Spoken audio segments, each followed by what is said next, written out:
Hello there, welcome back to Sweden. Last time we finished our war with Muscovy, took 4 provinces, and I was plotting a future where we, well, wage war on Lithuania and Pomerania, and then I was promptly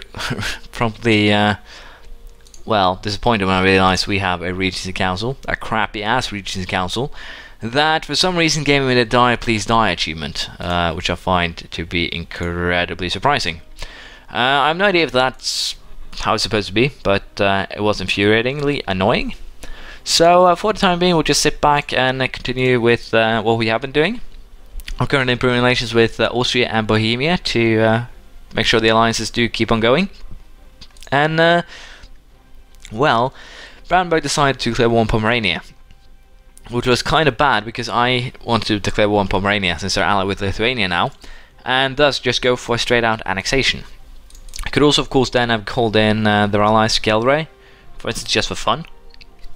But it would just have been so incredibly useful if I could have annexed Pomerania for, of course, the coastline achievement. But it seems like I'll probably have to break my alliances here with Brandenburg and, well, wreck them, so to speak.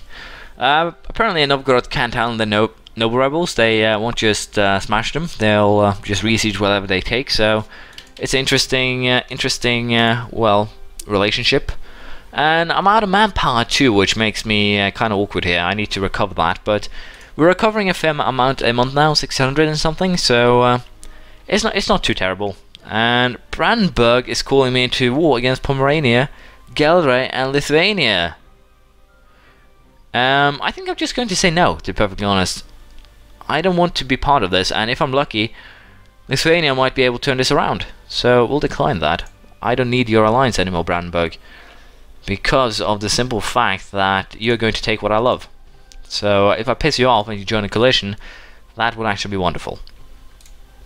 Well, to some degree at least. We'll take the army reforming dude, he should be useful. And again, here we're just going to focus here on checking up militarily, so I can actually beat these guys back.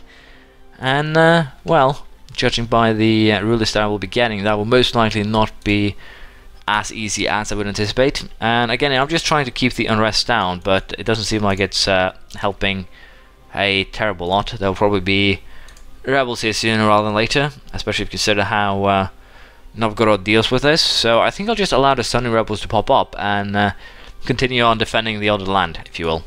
We'll also go ahead here and build an embassy. I completely forgot about the fact that I could, money-wise, so we'll do that right now.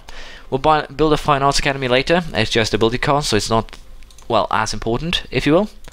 And, well, there's the plan. I'll just wait for the Regency Council to end, and then we're going after Pomerania again. And again, if I'm lucky, Lithuania might be able to do something to decimate Brandenburg a little bit, and I might be able to get Brandenburg to join a coalition against me, which would be hilarious. But we'll just have to wait and see here. Poland will definitely join a coalition as soon as the truce is up, I would presume.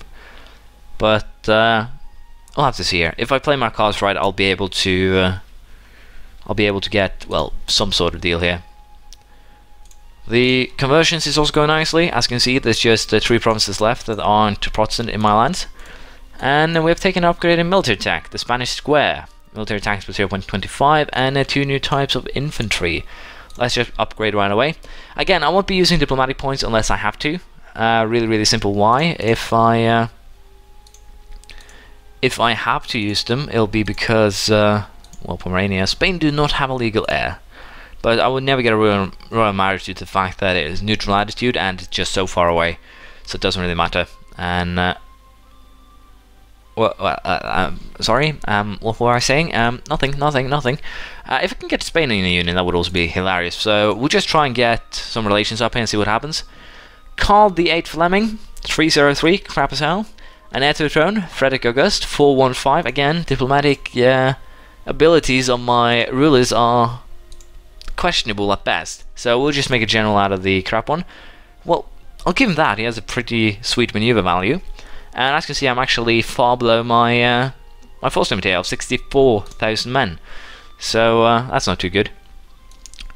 But on the positive side, we can put Mr. Fleming in charge, and we're actually going to march home now. And do I want to pounce those yeah, those Novgorod noble rebels. I should be able to just pound straight through them, to be perfectly honest. It shouldn't be a problem at all. So let's just join the army up. Thanks to the maneuver value of my guy, it's well, very little attrition, so that is also wonderful. And terrain modifier against us, but it's fine. We have big enough army to deal with that. And again, I'll just march to the Teuton area, and we'll probably just go for another war against Poland. Have Lithuania call in their everything, if you will, and then I can laugh all the way to the bank. Poland and Pomerania. So yeah, that will actually work perfectly. Unfortunately, here the Austrians can't do anything. They're actually low on oh my! This is wonderful. Go Ottomans, go! Do your jobs. Ottomans are actually decimating Austria. Wonderful. Lovely. But yeah, I'm going to just go after Poland here, I think. We're probably going to give this back, as I said, to Bohemia. It's just to keep the alliance, because again, Bohemia is the big dog currently in the area in terms of Protestants. Hansa could potentially turn, I think. Hansa did not turn, so that's too bad, but as you can see, it's starting to become more or less a Protestant area. Pomerania has actually turned Protestant, which means that I could, in theory, can't offer alliance because they need a positive relation. But in theory here, if I go for improved relations with Pomerania, get the alliance, then I should be able to join the war with Brandenburg. But I think we'll just declare war on Poland here, with the goal, of course, of calling Lithuania as a co-belligerent, feed Lithuanian provinces first to the Teutons and Novgorod to, well, grow both of them.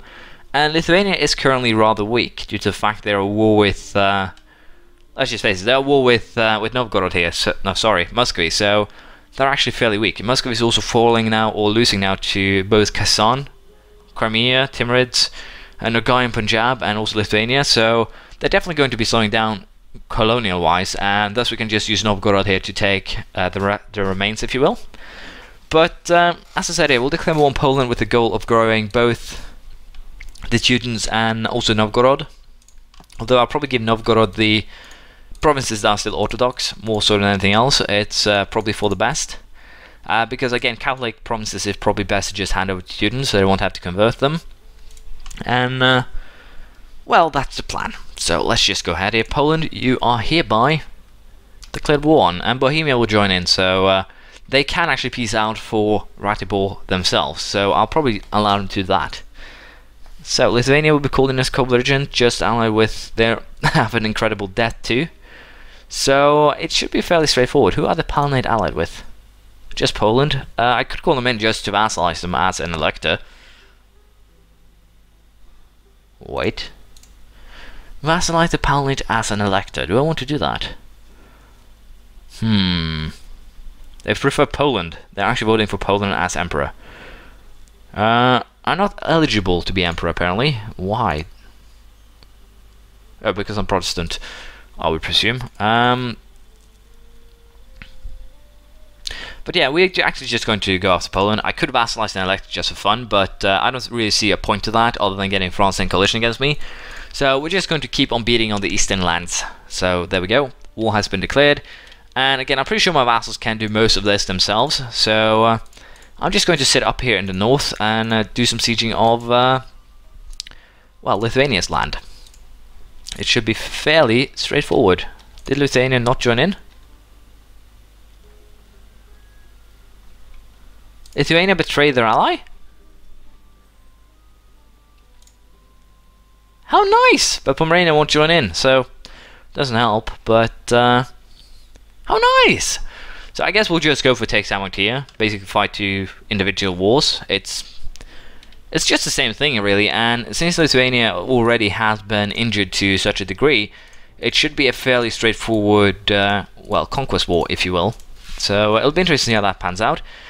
Teutons are dealing with Poland nicely enough, and I'll just keep an eye on this. I'll be using these 4 sieging squads to slowly go through Lithuania. They are racking war exhaustion. They are basically getting their asses kicked to some degree, and hopefully I can get either Pomerania, myself in a war with Pomerania, or Brandenburg to join a coalition against me with either Muscovy or Lithuania and Poland, Hungary even, just to, again, just so I can actually get into position to beat them if you will. Unfortunately here, Bohemia doesn't actually seem to be able to field any sort of troops at all, which is wonderfully bad. And so is this. I did not pay attention, and currently my armies are getting their asses handed to them. We lost that battle, but I think they'll regret that. There we go. I'll leave a siege squad rather, and we'll just go back home. I lost a little bit of troops there, but it's fine. As long as I'm on the defensive, I should be fine. And I'm pretty sure these guys will focus more on Muscovy in the long run. So I'm not too concerned at this moment. So we'll just again slowly but surely siege our way through Lithuania. I think is the way to go here. And I'll probably also send an army. There we go, conquest against Vorpommern. So I could go for war here. Austria still is in a position where they would join, thanks to the fact they are emperor and it's a defensive war. But they are still getting up closer to the point where they would just wouldn't join, and that is kind of what I'm looking forward here. If they get to the point where they wouldn't join a defensive war for the empire, that would definitely be helpful. So, well, they actually like Pomerania a lot, so that's too bad. Pomerania doesn't have any allies though now, so if I can get these three in a coalition against me, wonderful. Then I can just eat the coast in one go. But yeah, for the time being, there's not really too much to do. I think I'll march these guys down south and try and deal with the Polish troops, if you will, or the Lithuanian ones for that matter. They actually did still go through with that, and they're actually most likely being in a chance of winning here. Nope, we're going to be able to beat them. Wonderful. And again, I do actually have fairly low manpower, so I should probably consider creating a mercenary army to do this shenanigan for me. But we'll just have to see how this pans out.